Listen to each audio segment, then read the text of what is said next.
हे महत्त्वाच्या बातम्यांचा आढावा आपण घेणार आहोत. त्याआधी हेडलाईन्स पाहूया.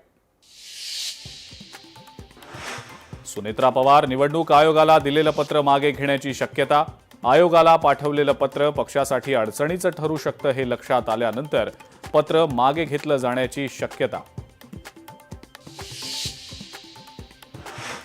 उपमुख्यमंत्री सुनेत्रा पवारांचा उद्धव ठाकरेंना फोन. बारामती पोटनिवडणुकीत पाठिंबा देण्याची मागणी केल्याची सूत्रांची माहिती. इस्लामपूरचं जसं ईश्वरपूर केलं तसंच मुंब्र्याचं मुंब्रा देवी म्हणून नामांतर करू. मंत्री नितेश राणेंचं मुंब्र्यातल्या जाहीर सभेमध्ये वक्तव्य.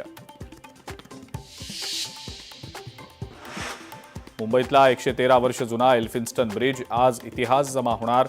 मध्यरात्री अंतिम बांधकाम पार पडणार. सीएसएमटी ते दादर रेल्वे स्टेशन दरम्यानच्या उपनगरीय रेल्वे सेवा पूर्णपणे बंद राहणार.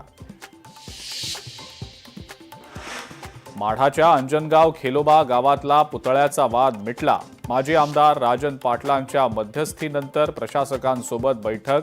देवस्थानच्या जागेतून पुतळा दुसऱ्या सरकारी जागेत बसवण्याचा एकमतानं निर्णय.